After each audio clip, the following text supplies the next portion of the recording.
નમસ્કાર વાલા બાળકો, કેમ છો બધા? મજામાં દેશો. પાવર ઓફ મેથ્સ યુટ્યુબ ચેનલમાં આપનું હાર્દિક સ્વાગત છે.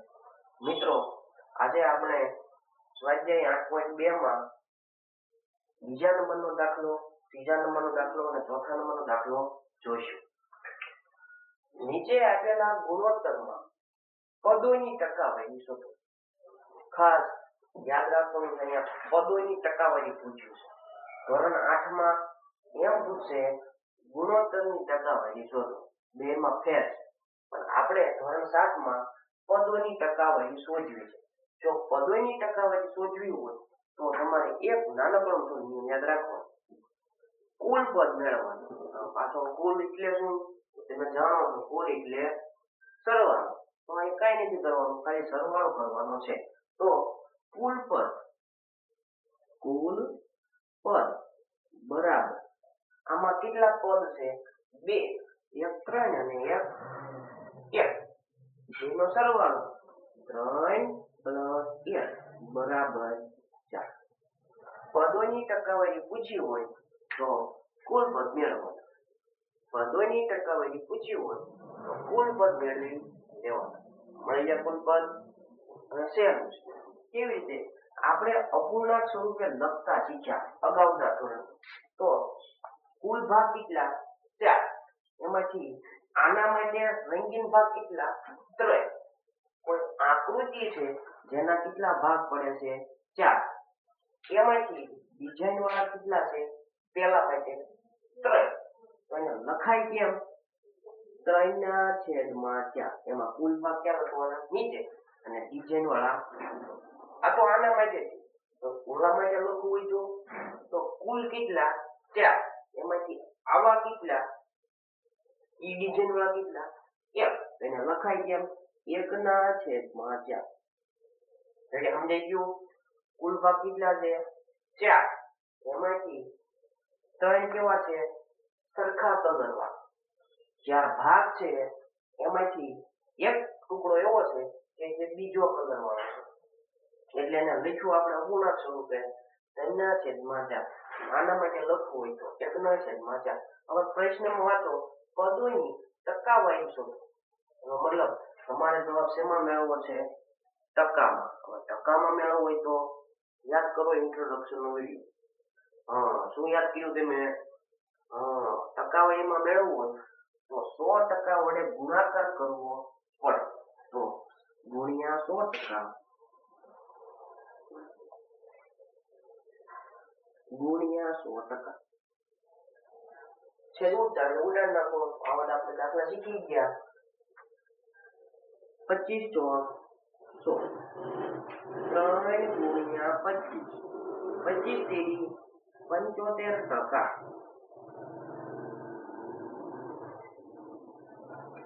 બાજુમાં દાખલો 25 × 100 અને 25 × 25%. ચાલો, આ દાખલો પૂરો થઈ ગયો. હવે નવો બીજો દાખલો જોઈએ. મૂંઝવણ નહીં, આમાં કેટલા પદ છે? 3. આપણે કઈ ફેર પડે નહીં. પદોની ટકાવારી શોધવાનું હોય તો કુલ પદ શોધવા પડે. કુલ પદ એટલે બધાયનો સરવાળો. બધા કોણ? 2 + 3 + 5. કેટલા થાય? 5 ને 3 8, 8 ને 2 10. જો કુલ પદ મળી ગયા 10. એનો મતલબ કોઈ ચિત્ર છે કે જેમાં 10 ભાગ થાય. એ 10 ભાગમાંથી કેટલા ભાગ? 2 ભાગ. 10 ભાગમાંથી કેટલા ભાગ? 3 ભાગ. 10 ભાગમાંથી 5 ભાગ. એને આપણે અપૂર્ણાંક સ્વરૂપે લખવું છે. તો આના માટે લખવું હોય તો 2/10. આના માટે લખવું હોય 3 માટે તો 3/10. અને આ પાછળના માટે લખવું હોય તો 5/10. હવે ટકાવારીમાં મેળવવાનું પૂછ્યું હોય તો ગુણ્યા 100%. ગુણ્યા 100% અને ગુણ્યા 100%. રેડી?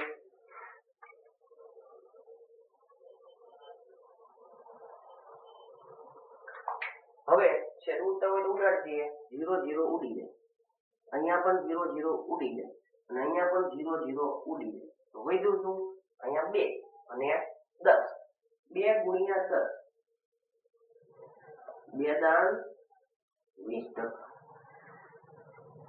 અહીંયા વધ્યું શું 3 ગુણ્યા 10%. 3 દાન 30%. અને અહીંયા વધ્યું શું 5 ગુણ્યા 10%. તો 5 દાન 50%. જો દાખલાનો જવાબ કુલ પદ શોધવા હોય તો બધાયનો સરવાળો પછી એને અપૂર્ણાંક સ્વરૂપે લખવાનું. પેલી સંખ્યા હોય ઉપર લખવાની છેદમાં કુલ ભાગ. સંખ્યા ઉપર છેદમાં કુલ ભાગ 10 હતા તો છેદમાં 10. ચાલો અહીંયા પણ ગણીએ એવી રીતે કુલ પદ મેળવી લો. કુલ પદ બરાબર 1 + 4 બરાબર 5. હવે આપણે અપૂર્ણાંક સ્વરૂપે લખવું છે તો 1 લેવાના એના છેદમાં કેટલા મૂકવાના કુલ કેટલા 5. 1 ના છેદમાં 5. આના માટે લખવું હોય તો 4 ના છેદમાં 5 ગુણ્યા 100%. ગુણ્યા 100%. 100% કેવી રીતે મૂક્યા? કારણ કે ટકાવારીમાં મેળવવું છે તો 100% વડે ગુણાકાર કરવો પડે. સમજાઈ ગયું? હવે સાદું કરીએ 20 પંચા 100. 20 પંચા 100 ગુણાકાર કરીએ 20 નો એક સાથે ગુણાકાર 20 એકા 20%. અહીંયા 4 અને 20 નો ગુણાકાર 80%. અહીંયા પદોની ટકાવારી કુલ પદ મેળવવા પડે. કુલ પદ બરાબર બધાયનો સરવાળો 1 + 2 + 5. 5 ને 2 7 ને 1 8. રેડી? હવે અપૂર્ણાંક સ્વરૂપે લખીએ 8 ભાગ છે એમાંથી કેટલા ભાગ? 1 ભાગ. લખાય કેમ? 1 ના છેદમાં 8.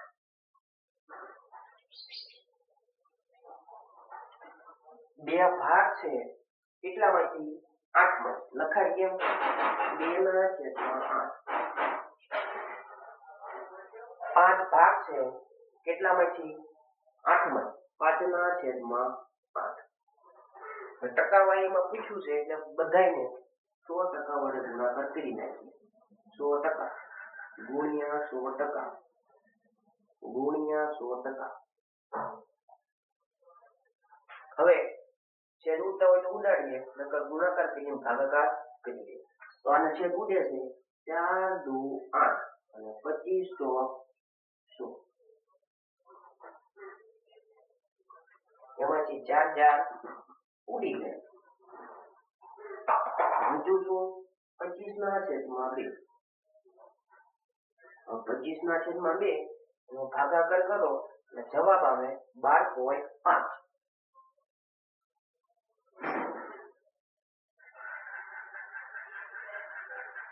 અહીંયા પણ છેદ ઉડે છે જેમ અહીંયા 8 ના 6 ના ઉડાડ્યા એમ અહીંયા પણ ઉડે. ઈના ઈ 4 ગુણ્યા 2 25 ગુણ્યા 4 4 4 ઉડી ગયા. તો વધ્યું શું? તો ભાઈ ઉપર 25 વધ્યા અને 2 વધ્યા અને અહીંયા 2 ઉડી જાય તો વધ્યું શું? 25. 25%.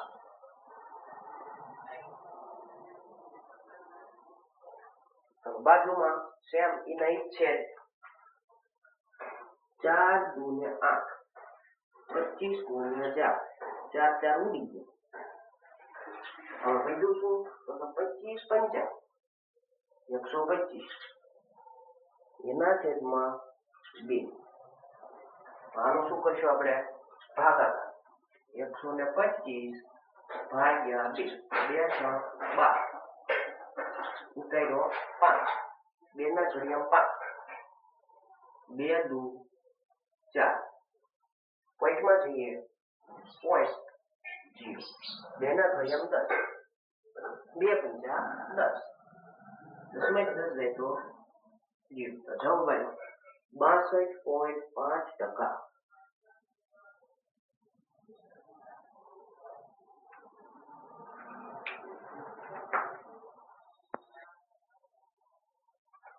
હવે દાખલા નંબર 3. એક શહેરની વસ્તી 25,000 માંથી ઘટીને 24,500 થઈ. 25,000 હતા એમાંથી 24,500 થઈ. એનો મતલબ મૃત્યુવાળા વધી ગયા. બરોબર. તો ઘટાડાની ટકાવારી શોધો. આપણી પાસે ઘટાડાની ટકાવારીનું સૂત્ર છે તફાવત છેદમાં મૂળ રાશિ ગુણ્યા 100. મેં તમને ઇન્ટ્રોડક્શનમાં કીધું હતું, હું ત્યારે સમજાવીશ. દાખલો આવે ત્યારે. તો અહીંયા વાત થાય છે મૂળ રાશિ. મૂળ રાશિ એટલે તમે કઈ રીતે નક્કી કરશો? આ બે માંથી. તો એના માટે રકમમાં જે પહેલી સંખ્યા છે, રકમમાં પહેલી સંખ્યા છે, પહેલી સંખ્યા કઈ? હા, એને આપણે કહીશું મૂળ રાશિ. રકમમાં જે પહેલી સંખ્યા છે એને કહેવાય મૂળ રાશિ. તો પેલા તફાવત મેળવવો પડે, કારણ કે આપણે તફાવતની જરૂર છે. તફાવત બરાબર તફાવત એટલે બાદબાકી, અને બાદબાકી એટલે મોટી સંખ્યામાંથી નાની સંખ્યા બાદ કરી નાખો. 25,000 માઇનસ 24,500. બાદબાકી કરી નાખો એટલે જવાબ આવે 500.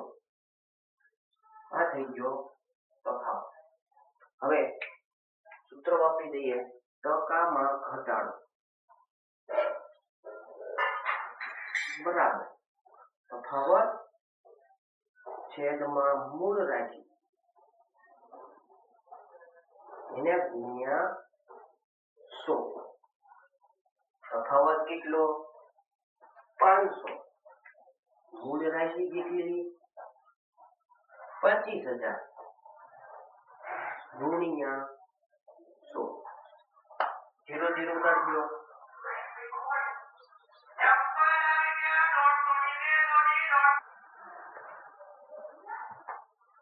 25 ના ઘડિયામાં 500 આવે 25 દુ 50. તો જવાબ આવ્યો 20%. 20% ઘટાડો થયો કેવાય. ચલો દાખલો. અરુણે એક કાર 3,50,000 માં ખરીદી એટલે આપણે જાણીએ છીએ ખર્ચી, પણ આ ઈ દાખલા છે નહીં. કેમ ખબર પડી? કારણ કે પૂરેપૂરી રકમ વાંચશો તો તમને નફો ને કોઈકનું જોવા મળશે નહીં. પછીના વર્ષે તેની કિંમત વધીને 3,70,000 થઈ. તો વધારાની ટકાવારી શોધો. તો ટકાવારીમાં ઘટાડો અને ટકાવારીમાં વધારો બેનું સૂત્ર એક જ છે. તફાવત છે મૂળ રાશિ ગુણ્યા 100. તફાવત એટલે બાદબાકી, તો બાદબાકી કરવી પડે. તફાવત બરાબર 3,70,000 માઇનસ 3,50,000. બેન બાદબાકી કરો એટલે જવાબ આવે 20,000. આ થઈ ગયો વધારો, તફાવત. હવે આપણે વધારાની સૂત્ર ટકામાં વધારો બરાબર તફાવત છેદમાં મૂળ રાશિ ગુણ્યા 100. તફાવત કેટલો છે? 20,000 છેદમાં મૂળ રાશિનો પ્રશ્ન છે. તો મૂળ રાશિ એટલે શું? રકમ વાંચતા પહેલી સંખ્યા આવે મૂળ રાશિ કહેવાય. રકમ વાંચતા પહેલી સંખ્યા કઈ? 3,50,000. એ થઈ મૂળ રાશિ 3,50,000 ગુણ્યા 100. 2 2 0 ઉડાડી. હજી 0 ઉડવું છે. 1 1 2 2 ફરીથી 0 ઉડી જાય. વધ્યું શું? 200 છેદમાં 35. હવે આપણે આના છેદ ઉડાડી પછી ભાગાકાર કરી લઈએ. 35 છે એ 7 પંજા થાય અને 200 છે એ 40 પંજા થાય. ઉપર નીચે 5 5 ઉડી. વધ્યું શું 40 અને નીચે 7 બેનો ભાગાકાર 40 ના છેદમાં 7. હવે બેનો આપણે ભાગાકાર કરી દઈએ. 40 ભાગ્યા 7. 7 ના ઘડિયામાં ચાલે 7 પંચા 35. બાદબાકી કરો તો જવાબ આવ્યો 5. હવે આ સંખ્યા છે એનો આપણે પોઈન્ટમાં ભાગાકાર કરીએ તો પોઈન્ટ પછી એકય અંક ક્યાંય ઊભો રહેશે નહીં. એટલા માટે આપણે આને મિશ્રમાં કરી દઈએ. આપણે મિશ્રમાં જાણીએ છીએ પહેલા હવે 5 પૂર્ણાંક પછી આવે શેષ 5 એના છેદમાં 7. 5 ના છેદમાં 7% આટલા ટકા વધારો થયો. મિત્રો જો આવો વિડીયો ગમતા હોય તો ચેનલને લાઈક કરવાનું, શેર કરવાનું અને સબસ્ક્રાઇબ કરવાનું ભૂલતા નહીં. તમારા મિત્રને પણ આ વિડીયો શેર કરજો. 2 વખત વિડીયો જોઈશો અને 100% આવડી જશે.